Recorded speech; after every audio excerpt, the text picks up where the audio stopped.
জনগণকে বিভ্রান্ত করে যে আহলে হাদিস সালাফিরা তারা ইমাম আবু হানিফাকে মানে না, এরা হানাফি মাযহাব মানে না, এরা শাফি মাযহাব মানে না, এরা মালিকি মাযহাব মানে না, এরা হাম্বলি মাযহাব মানে না।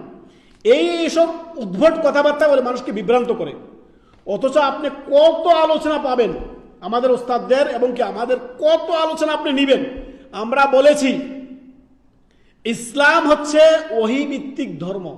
কোনো কথা বলার পূর্বে হাতু বুরহান, দলিল প্রমাণ দিয়ে কথা বলো। ইসলাম হচ্ছে ক্বাল আল্লাহ ক্বাল রাসূল, আল্লাহ বলেছেন, তার রাসূল সাল্লাল্লাহু আলাইহি সাল্লাম বলেছেন।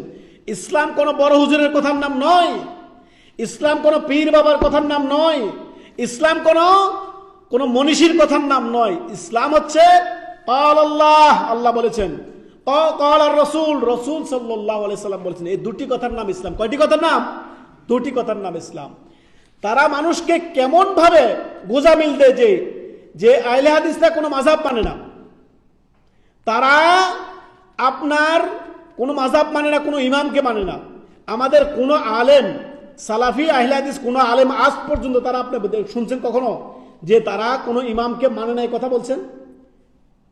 আমরা ওই সকল হানাফিদের থেকে বেশি শ্রদ্ধা সম্মান করি ইমাম আবু হানিফা রাহিমাহুল্লাহকে।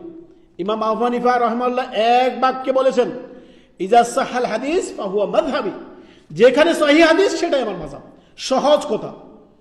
তো ইমাম আবু হানিফা রাহিমাহুল্লাহর কথা মতো আমরা প্রকৃতপক্ষে খাঁটি ভাবে ইমাম আবু হানিফা দলিল কোথা থেকে নিয়েছেন?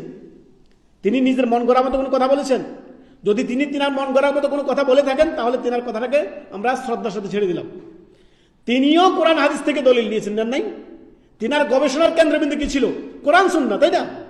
তিনার গবেষণার উৎস কি ছিল? কোরআন হাদিস। এমন না যে তিনি নিজে একটা শরীয়ত প্রণয়ন করেছেন, না, কোরআন হাদিস স্টাডি করে তিনি তিনার মতটা দিয়ে গেছেন। এই মতটা সঠিক হতে পারে, আবার সেটা ভুল হতে পারে। সহজ কথা তিনি বলেছেন, ইজা সাহাল হাদিস ফাহুয়া মাযহাবি, যে হাদিস যদি সহিহ হয় সেটাই আমার মাযহাব। তো এখন হানাফিরা বলতেছে যে দেখেন, অন্ধ মুকাল্লিদ তাকলিদে সাকসি সর্ব অবস্থা হারাম। একমাত্র অন্ধ তাকলিদ হবে মুহাম্মদুর রাসূলুল্লাহ সাল্লাল্লাহু আলাইহি সাল্লামের, তিনি ব্যতীত আর কারোর অন্ধভাবে তাকলিদ করা হারাম সর্বদাই। যদি অন্ধভাবে আবু বকর, উমর, ওসমান, আলী রাদিয়াল্লাহু তাআলা আনহু সহকারে এই 1,24,000 সাহাবায়ে কেরামদের অন্ধ তাকলিদ না করা যায়, তার কত বড় ইমাম আবু হানিফা রাহিমাহুল্লাহ, তার কিভাবে তোমরা অন্ধ তাকলিদ করছো?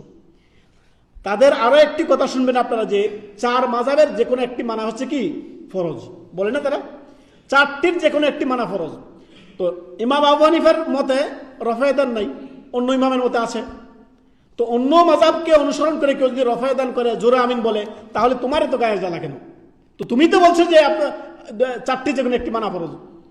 তো সালাফি আহলুল হাদিসদের বক্তব্য হচ্ছে এই, যে 4 মাযহাবের যে 4 জন সম্মানিত ইমাম আছেন তাদের কথাকে আমরা আঁকড়ে ধরবো কোরআন সুন্নাহর আদলে, কোরআন হাদিস ভিত্তিক ধরবো, ওহী ভিত্তিক ধরবো।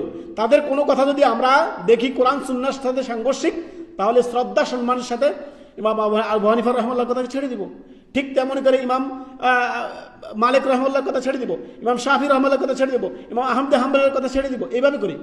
ভুল যদি হয়, কারোর কথাকে অন্ধভাবে মেনে নেওয়া যাবে না। একভাবে অন্ধভাবে মানতে হবে কোরআন এবং কি হাদিস।